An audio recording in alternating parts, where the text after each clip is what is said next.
সকলকে অভিনন্দন জানিয়ে আজকে পাঠদানের বিষয় অপাদান কারক।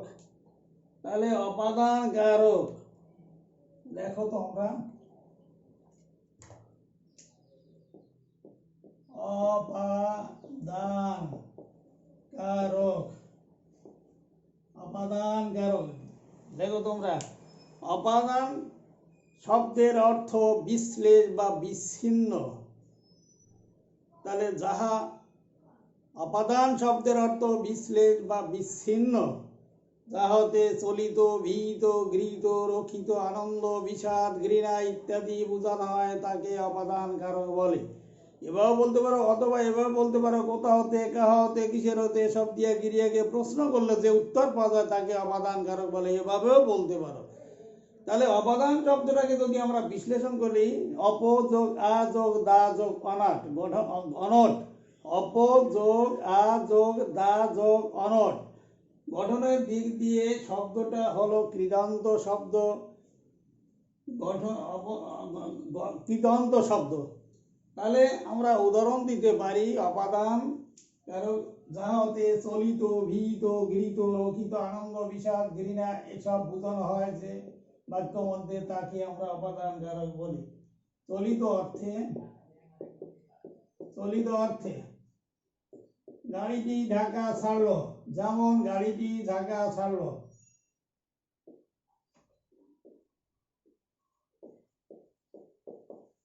গাড়িটি ঢাকা ছাড়লো, কোথা হতে ছাড়লো? ঢাকা হতে। ছাড়ার পরই চলা শুরু করে দিল। আমরা মুকসুদপুর ত্যাগ করি, মুকসুদপুর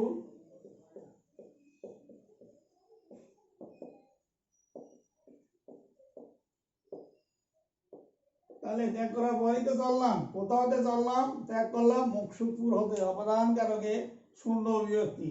তাহলে চলিত, ভীত, ভীত মানে ভয়। আমরা বলছি তো যাতে চলিত, ভীত, গৃহীত, রক্ষিত, আনন্দ, বিষাদ, ঘৃণা এগুলো যখন বোঝানো হবে তখন অপাদান কারক হয়। ভীত যোগে বাবাকে ভয় পাই, বাবাকে ভয় পাই, কাকে ভয় পাই? কাহাতে ভয় পাই? বাবা হতে। অপাদান কারকের দ্বিতীয় বিভক্তি।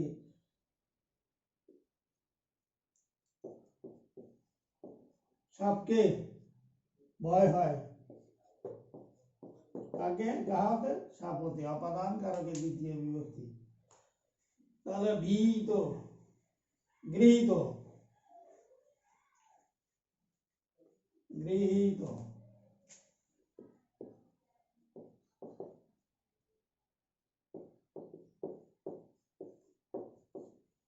গৃহীত, গৃহীত মানে গ্রহণ অর্থ, গ্রহণ করা অর্থ। পুকুর হতে পানি তোলো,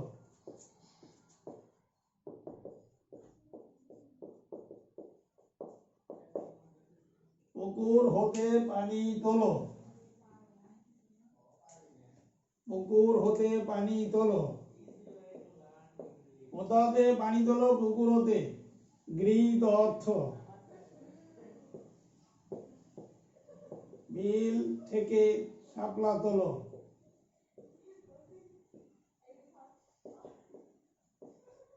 শাপলা আনো বা তোলো, তোলোই দাও। কোথা হতে? বিল থেকে শাপলা তোলো, গৃহীত অর্থ। জাত বা উৎপন্ন অর্থে,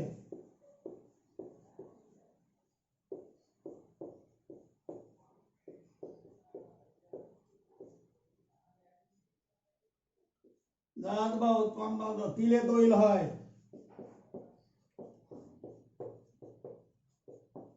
তিলে তৈল হয়। কোথা হতে তৈল হয়? তিল হতে। উৎপন্ন অর্থে আখে গুড় হয়,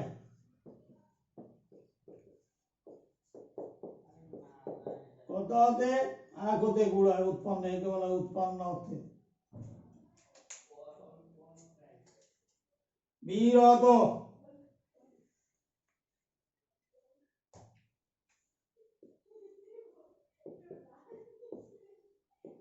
বিরত, পাপ হতে বিরত হও,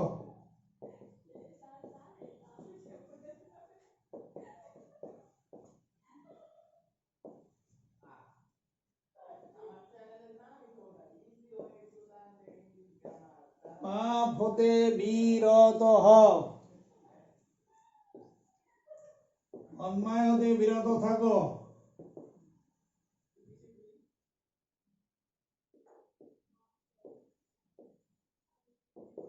বিরত থেকো। তাহলে পাপ হতে বিরত হও, কাহা হতে বিরত হও? পাপ হতে অপাদানে পঞ্চমী বিভক্তি।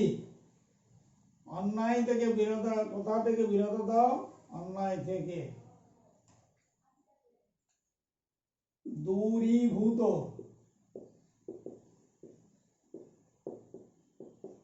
দেশ হতে বঙ্গবল চলে গেল,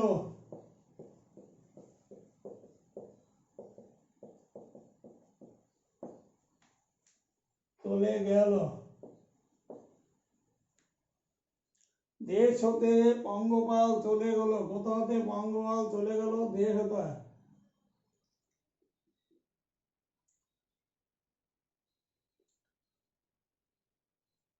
অন্যায় দূর করো,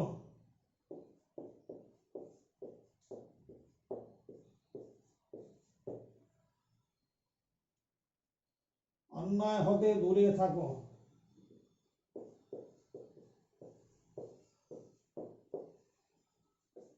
কোথাতে দূরে থাকো? অন্যায় হতে দূরে থাকো। দ্রবীভূত,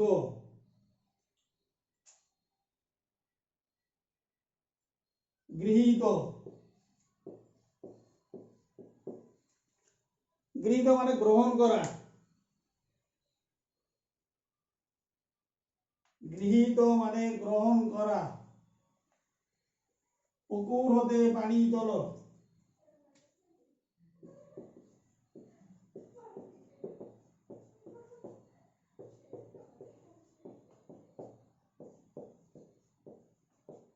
পুকুর হতে পানি তোলো। সমুদ্র হতে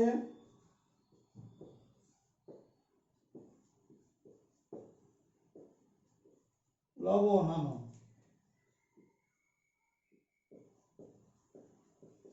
সমুদ্র থেকে লবণ আনো। না, গৃহীত তো আগে একবার দিয়েছি, না গৃহীত বাদ দাও। রক্ষিত অর্থে আমরা দেই, বিপদে মরে রক্ষা করো। রক্ষিত অর্থে, বিপদে মরে রক্ষা করো, বিপদে মরে রক্ষা করো। কোথাতে? বিপদ হতে রক্ষা করো। আপদ হতে রক্ষা করো, রক্ষা চাই। আপদ থেকে, কোথা থেকে? আপদ থেকে। একে রক্ষিত অর্থে বলা হয়। আনন্দ অর্থে, আনন্দ অর্থে।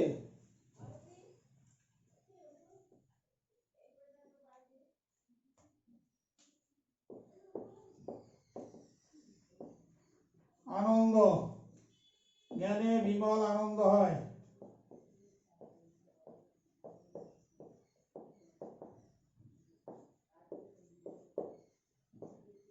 কোথাতে আনন্দ হয়? জ্ঞান হতে।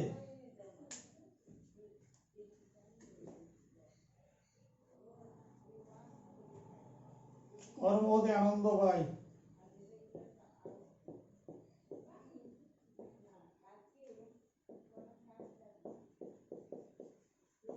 কর্ম হতে আনন্দ পাই। কোথা হতে আনন্দ পাই? কর্ম হতে আনন্দ পাই। ঘৃণা,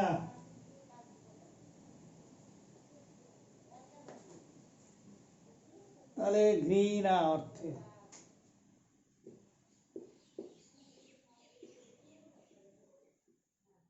ঘরে গৃহ মূর্ধন্য আকার, ঘৃণা। পাপকে ঘৃণা করো।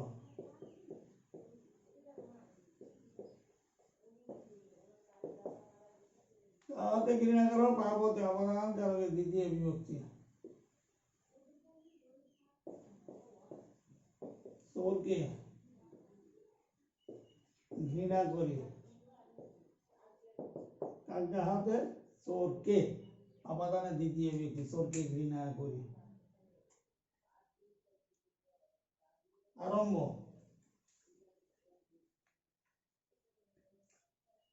আরম্ভ অর্থে, আরম্ভ অর্থে শনিবার হতে পরীক্ষা শুরু হবে।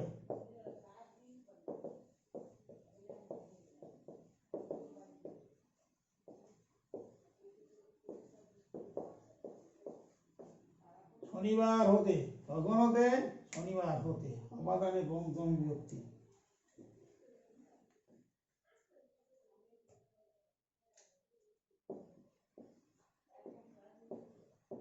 শুক্রবার হতে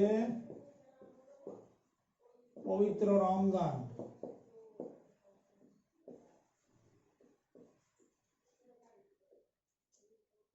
রমজান শুরু,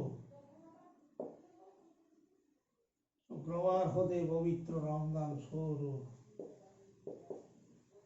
আরম্ভ অর্থে, অতীত অর্থে,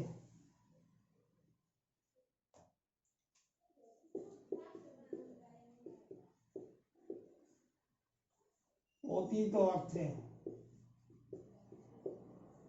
গাছ হতে ফল পড়ে।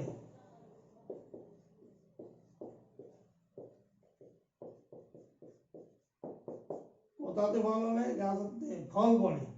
মেঘ হতে বৃষ্টি হয়, বৃষ্টি হয়। কোথা হতে? মেঘ হতে। তাহলে পতিত অর্থে। তাহলে আমরা এই যে কতগুলো শব্দ যোগে, কতগুলো শব্দের অর্থ যোগে আমরা অপাদান কারকের উদাহরণ দেওয়ার চেষ্টা করলাম। এই উদাহরণগুলো যদি তোমরা বোঝার চেষ্টা করো তাহলে অপাদান কারক মোটামুটি ভাবে তোমরা আয়ত্ত করতে পারবে। তাহলে বুঝেছো?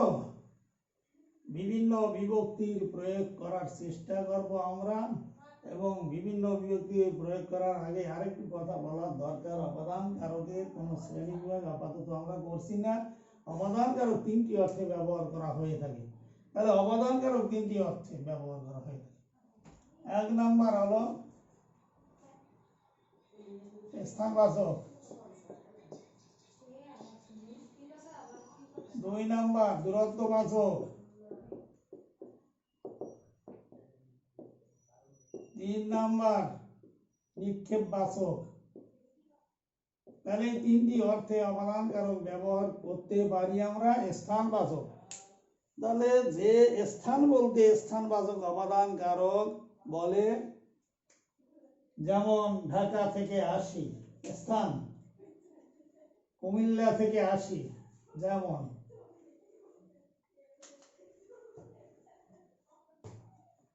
স্থানবাচক, যেমন ঢাকা থেকে আসি। স্থান বলতে স্থানবাচক অপাদান কারক বলে ঢাকা থেকে আসি, যেমন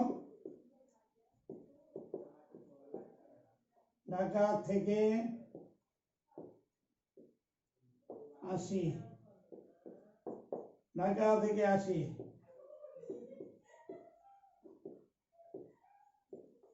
কুমিল্লা হতে এসেছি।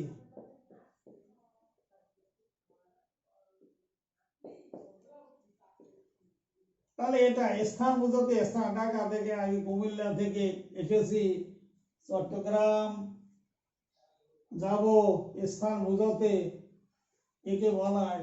বক্সরপুরে আছি, তাহলে স্থান বুঝতে স্থানবাচক।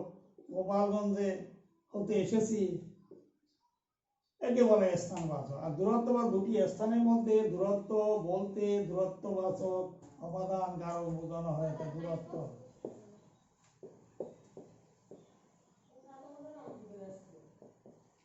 দূরত্ববাচক অপাদান, দুটি স্থানের মধ্যে দূরত্ব দূরত্ববাচক অপাদান কারক হয়। তাহলে দূরত্ব বলতে দূরত্ববাচক অপাদান কারক হয়ে থাকে। বক্সপুর হতে বড়ইতলা দূরত্ব, বক্সপুর হতে বড়ইতলা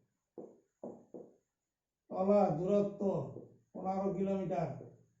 বড়ইতলার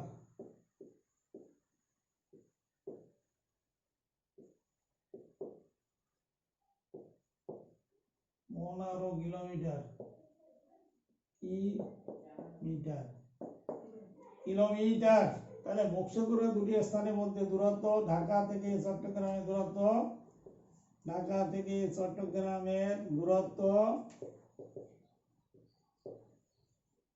ঢাকা থেকে চট্টগ্রামের দূরত্ব 100 কিলোমিটার।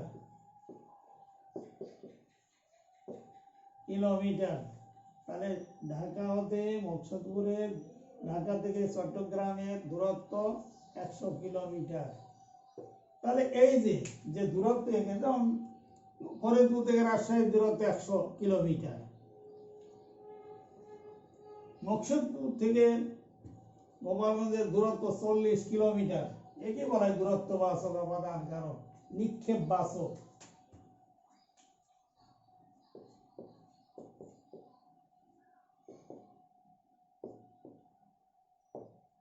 বাচক অবদান কারক। তাহলে নিক্ষেপ বাচক অবদান, নিক্ষেপ মানে ছোড়া অর্থে ব্যবহার করা হয়। বিমান থেকে বোমা ফেলা হয়,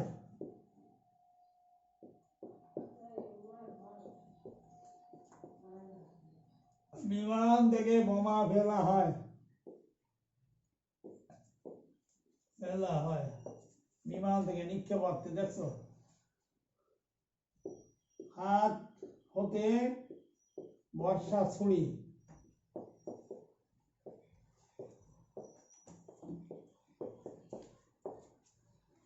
হাত হতে বর্ষা ছুরি, ঢিল ছোড়ো। তাহলে এটা নিক্ষেপ অর্থে।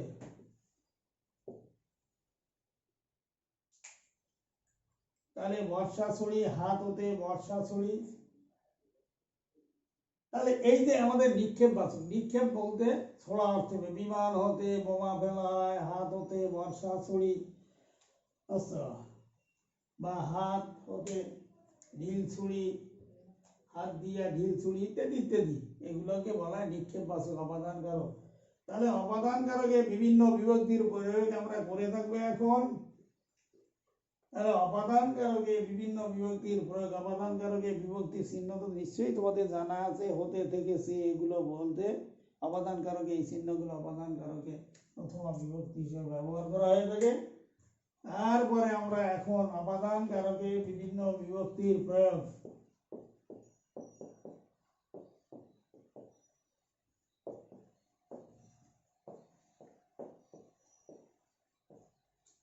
বিভক্তি।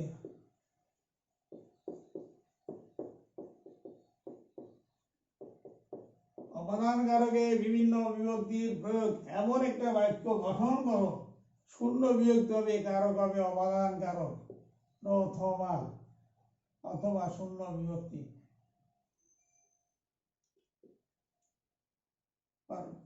তাহলে প্রথমা হবে, শূন্য বিভক্তি হবে, এমন একটা বাক্য গঠন করো, বাড়ি ঘুরে এসো।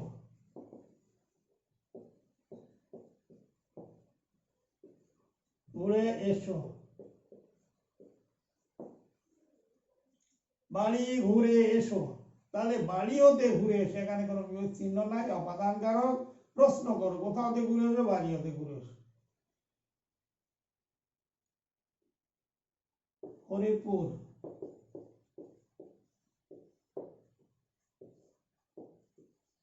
ত্যাগ করলাম। কোথা হতে ত্যাগ করলাম? ফরিদপুর হতে। তাহলে অবদান কারকে শূন্য বিভক্তি, ফরিদপুর। দ্বিতীয় বিভক্তি চিহ্ন লেখো, দ্বিতীয়, কে রে হবে, কারক হবে অবদান কারক, বিভক্তি হবে কে রে। তাহলে বাবাকে ভয় পাই,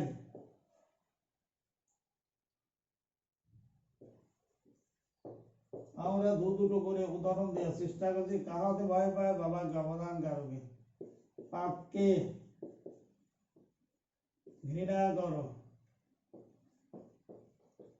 কাহাতে ঘৃণা করো? পাপ হতে, পাপকে ঘৃণা করো, অবদান কারক। আবার ওই যে তো আমরা বলছি যে ওই যে জিনিসগুলো দিয়ে আমরা উদাহরণ দিয়েছি না, সেই জিনিসগুলো যদি বাক্যের মধ্যে থাকে তাহলে অপাদান কারক অনায়াসে গৃহীণা অর্থে অপাদান কারক, ভয় অর্থে অপাদান কারক, চলিত অর্থে অপাদান কারক, এ ধরনের যদি জানা থাকে তাহলে খুশি মতো উদাহরণ দিয়ে তোমরা কারক নির্ণয় করতে পারবে।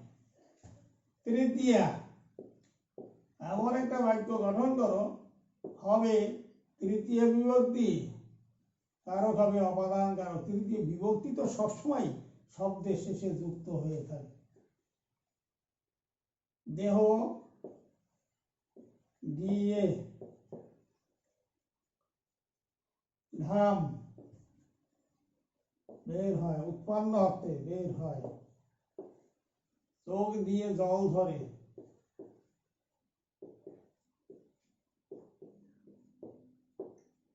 জল ধরে।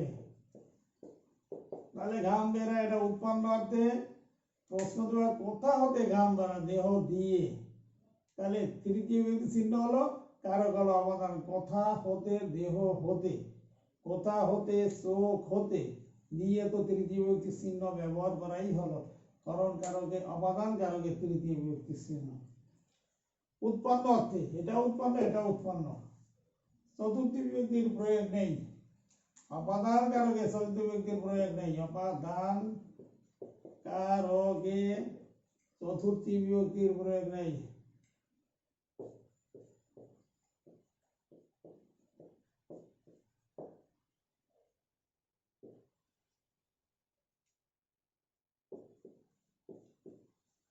প্রয়োগ নেই। আগেই বলেছি যে একমাত্র সম্প্রদান কারক ছাড়া অন্য কোনো কারকে চতুর্থ বিভক্তির প্রয়োগ হবে না। সম্প্রদান কারকই শুধু চতুর্থ বিভক্তির প্রয়োগ হবে।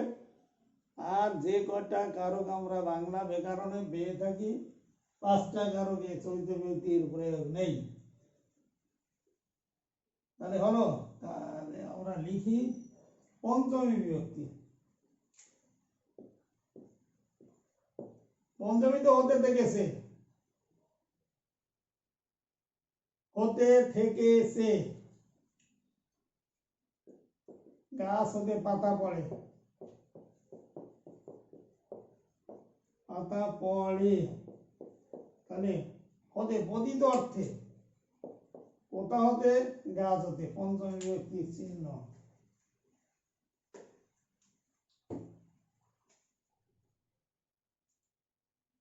জল হতে বাষ্প হয়,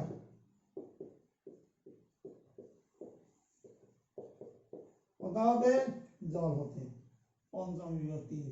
তাহলে এটা উৎপন্ন অর্থে, এটা পতিত অর্থে। দেখেছো? ষষ্ঠী বিভক্তি। ষষ্ঠী বিভক্তির চিহ্ন র এর। যেখানে বাঘের বয় সেখানে সন্ধ্যা হয়,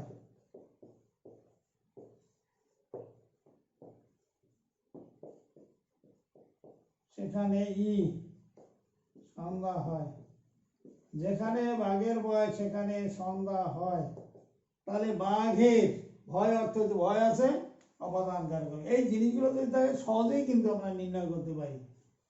সাপে চোরের ভয়ে ঘুম আসে না,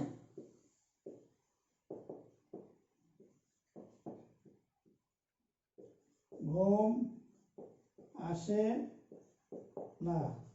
চোরের অপাদানে ষষ্ঠী বিভক্তি, অপাদানে ষষ্ঠী। বাঘের রয়ের সপ্তমী বিভক্তির প্রয়োগ লেখো।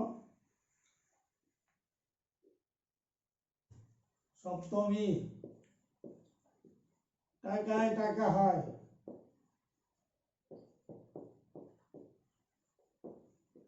হয়, টাকায় টাকা হয়। কোথা হতে, টাকা হতে, উৎপন্ন অর্থে ব্যবহার করা হলো। টাকায় টাকা হয়, তর্কে বিরত থাকাই ভালো।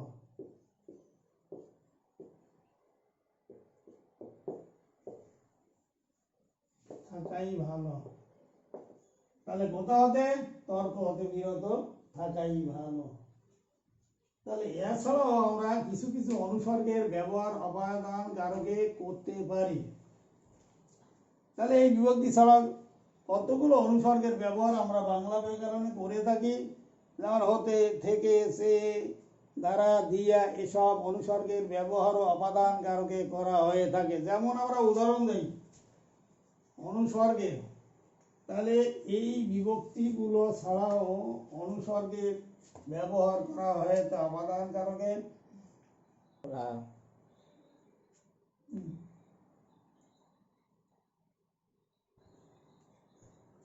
কতগুলো অনুসর্গের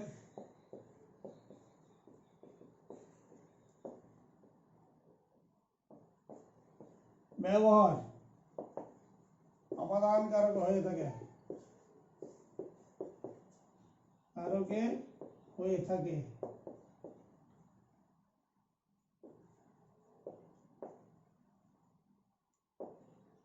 পরাণের চেয়ে প্রিয়,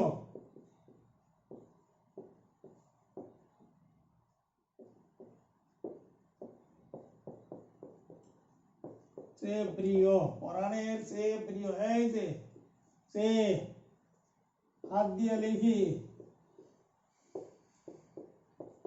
লিখি দিয়ে অনুসর্গ,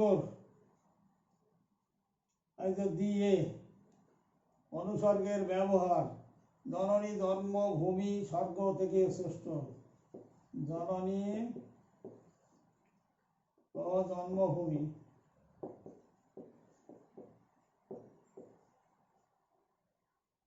জন্মভূমি স্বর্গ হতে।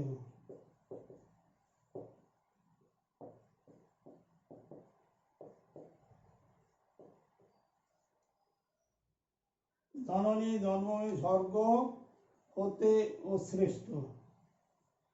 জননী জন্মভূমি স্বর্গ হতে শ্রেষ্ঠ। তাহলে এই যে হতে অনুসর্গের ব্যবহার, সে অনুসর্গ দিয়ে অনুসর্গের ব্যবহার আমরা করে থাকি। তিনি বাড়ি থেকে এলেন, থেকে